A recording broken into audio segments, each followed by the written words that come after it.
Hello and welcome to this 38th episode of the Denver Homes Market Report. This week is a pretty remarkable one for the history books. Last week we spoke about the complexities of selling your current home, all while buying your new home. We touched on the different options, such as a bridge loan, and how you actually need to qualify, not only for the home you are selling, but you also need to qualify for the home you are buying. That is just not where most of us live from a financial standpoint. So another option, there are companies hounding you to simply sell them your home sight unseen and for quote unquote fair market value. If you believe that to be fair and honest, I have some Denver property with ocean views for you. It's honestly an ocean view. You just got to get the telescope set up just right.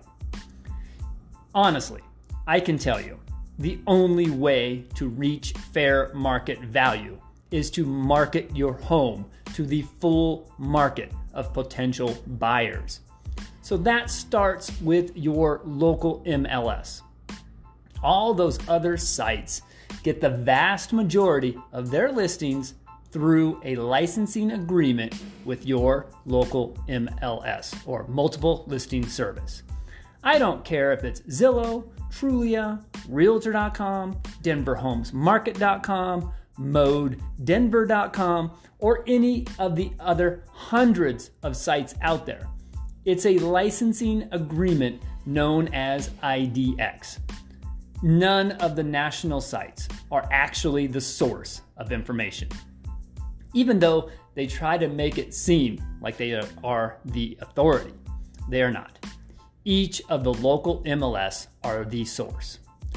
All other sites are simply paying to use that info. Now, us realtors, we pay an annual fee to be a member of the local, state, and national association of realtors. And all those IDX sites are licensed through our local MLS database. So, if you want to know what's going on in the local real estate market, your realtor continues to be your main source of the most accurate and up-to-date information. Not the leading consumer-facing sites that simply harvest your info and then sell it to realtors and lenders as leads. So that was last week. Now on to this historic week.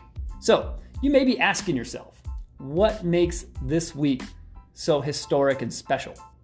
Well, first of all, congratulations to Joe Biden and Kamala Harris, who are now officially the president and vice president-elects. They have indeed amassed over 270 electoral votes to cement their victory. Now, I know there are still politics at play. Sadly, politics are not going anywhere. Politics is just that. So let's not dwell on that aspect. We'll leave the politics to the politicians. And in fact, if there are anything more bipartisan, it's homeownership or the aspirations for homeownership, and a big part of that American dream for us all. And that's regardless of our political views. We all would like to own homes, if possible. So then, next historic milestone, of course, is surrounding the pandemic. Is it over? No. It's not over just yet. Please continue wearing your masks, keeping your distance, avoiding gatherings, and of course, washing your hands and using sanitizer. We all need to continue to do those things, at least for the foreseeable future. However, we now have at least one viable vaccine which has been approved for emergency use authorization. We have one more candidate which will very likely get that same level of authorization in the next week. So there will be at least two companies who have already been heavily invested in to manufacture the vaccines, all while the trials to ensure they are safe and actually work have been going on since summer. I'm not here to debate if you feel the vaccine is a good idea or a bad idea. I can only speak for me, my friends, and my family. Everybody I know who I have spoken to will be getting the vaccine once it becomes available to us. So, a pretty historic week indeed for our country, and really around the globe, as the President of the United States has ramifications throughout the world, and this pandemic has also affected the entire globe to some degree or another. So, what does all this mean in regards to real estate? Well, first off, my hat goes off to all of you who have been out buying and selling real estate. The real estate professionals, the home sellers, and the home buyers. This has been remarkable. We did take a hit in the number of homes coming to market last spring. However, with the super low inventory, has only driven the demand for home buyers. I was told at a briefing last week, if no houses were to come to market and we just sold what was in the inventory right now, we would have 0 homes available for sale in about 2 weeks throughout the greater Denver metro area. Think about that. If nobody were to list their home for sale, we would actually run out of homes to sell in about 2 weeks, or right around New Year's. You know, a healthy market is about 6 months worth of inventory. Now, to be honest, we haven't had 6 months inventory for quite some time now. I think we were close about 2 years ago. You know, I was in a class and they were talking about the inventory sitting around 4 to 5 months. So what has happened? Well, since we had less homes come to market in the spring and summer of 2020, the prices have been going up, multiple offers on the homes which have been coming to market. Life-changing events tend to be planned out for months or even years. Things like job transfers, companies relocating or launching new concepts, weddings being planned, babies being born. All these life events that often result in us either buying or selling homes or needing housing in a particular area. So, Denver has even picked up more steam as large companies realize they can move their workers away from the really expensive areas like Silicon Valley.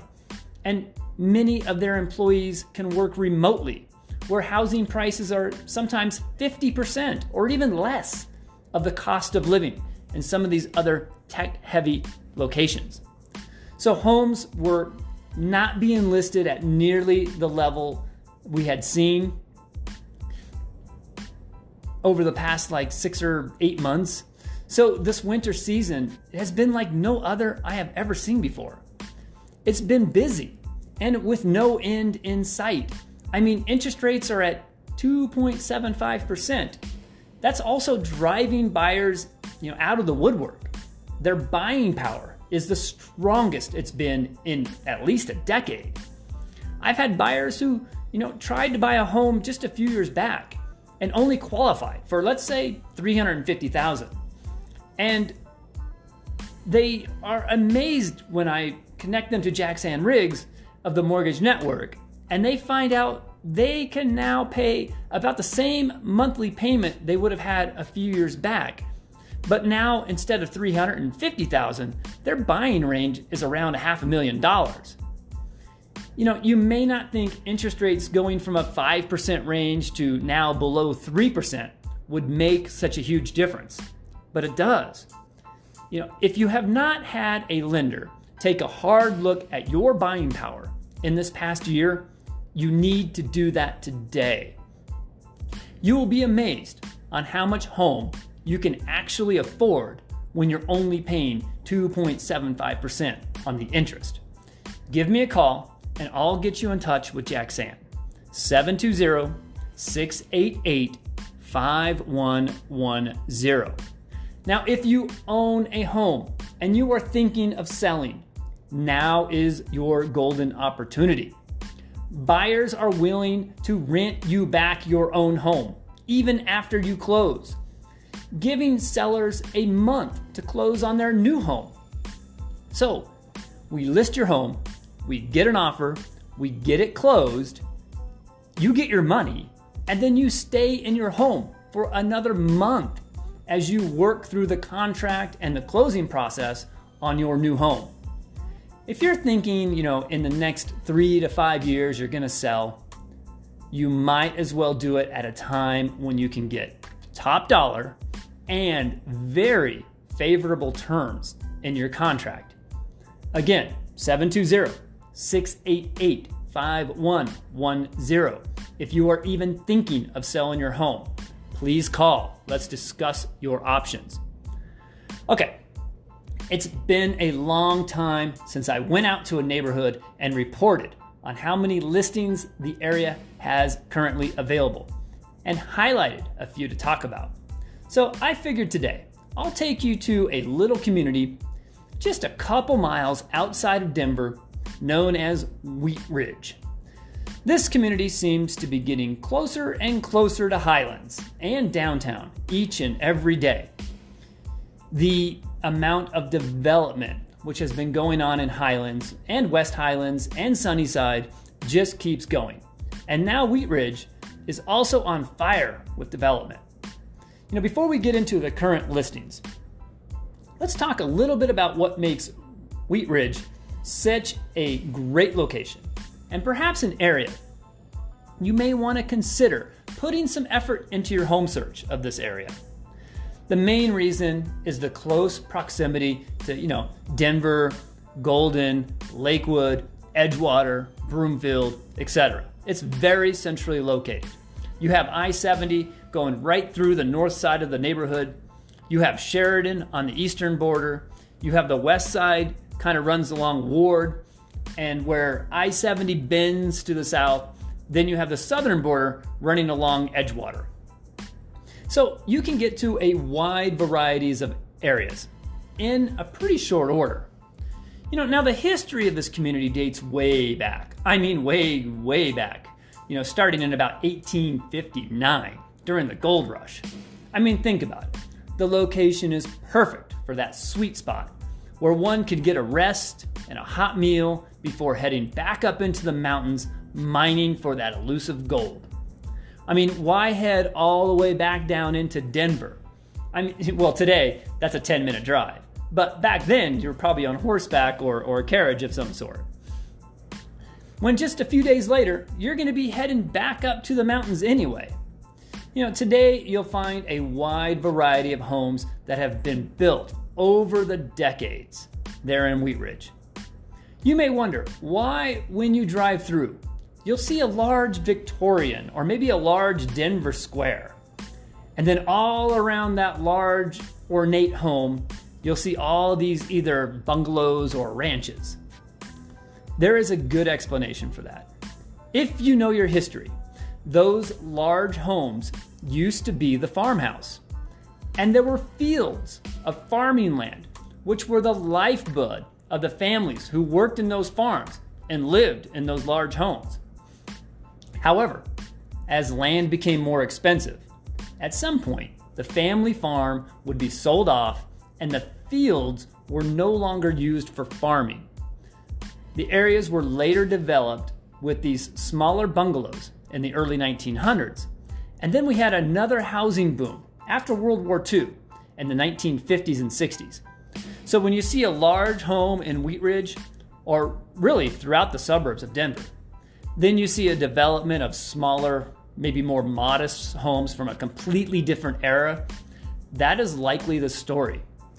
That was probably the family farmhouse where all those 1950s and 1960s ranches sit was once open fields of either crops or grazing land for the livestock. Okay, so that's a brief history of where it all started. Today, you can't go 2 blocks without finding either a development underway or something being planned for the near future. I look at Wheat Ridge much like Sunnyside about 4 years ago. With no end in sight, the land in Highlands has become so expensive. It's nearly impossible to buy land and then spend the money to develop the land. So investors and builders have moved across Sheridan. There are quite a few large projects underway. And the retail aspect of Wheat Ridge is also going through a bit of a transformation. And although this pandemic has put a lid on some of that energy for now, I would not be surprised to see some really cool eateries and tap rooms and such emerge in late 2021 and into 2022. So let's jump into some numbers. How many homes are available for sale in Wheat Ridge? Well, for the answers, let's go to my website, www.denverhomesmarket.com. Remember, when I said there's just no inventory, well, I really meant it. And Wheat Ridge is no different. I mean, I have 3 homes to talk about today, and that is about it. I mean, unless you are looking to buy a $4 million apartment complex, or you're looking to spend $2.1 million on a bit more than a 1/3 acre lot, that's it. So here goes, 1, 2, and 3. Number 1, we have this home at $495,000. This home is presented by Sold Realty Franchise. It has 3 hazy exterior pictures. That's it, 3 hazy exterior pictures. And lists 3 bedrooms, 2 bathrooms, and just over 1,700 square feet. This one is located at 2560 Teller Court. Technically Lakewood, but hey, I'll put it in the mix here today. Then of course we have our number 2 candidate. This one is a 2-bedroom, 1-bath, 918 square feet of living space. It's presented by Remax 100 Inc. And hey, this one only has 2 exterior pictures. It's located at 4375 Benton Street. This one, they are really just selling the land. You know, the house is outdated and cannot be expanded upon due to the zoning. But there may be some commercial uses for the land. And this one is listed for $600,000. Now finally, we have candidate number 3. This one is 2545 Teller Court, once again. Technically Lakewood, but we'll take what we can get here. Presented by Keller Williams Avenues. This home is 3,300 square feet of living space. It has 3 bedrooms, along with 3 bathrooms, and nearly a 1/4 acre lot. It's listed for $760,000. Nice landscaping on this home, but the interior is pretty dark and dated. So on that note, if you own a home in Wheat Ridge, call me. I mean, seriously, demand is sky high and there is just not much here for sale. You know, this is going to wrap up today's episode of the Denver Homes Market Report. Please visit my website, denverhomesmarket.com, for more information. Scroll over to the right-hand side, go down to the tab that's located, says, "What's my home worth?" Send me your info, whether you're in Wheat Ridge or any other area here in the Denver metro area. Let's get your home on the market ASAP. This is Ricky Schoonover of Mode Real Estate. Please, everyone, stay safe out there. Do not gather for the holidays, and do what you can to support local businesses. For my house, we are ordering Peking duck from Ace Eat Serve for our Christmas meal. We don't have any travel plans. The vaccines are already being distributed. Hang tight. We will get through this pandemic. Until next week, the following week will be my Christmas Eve special. So what's special about it? I guess you'll just have to tune in.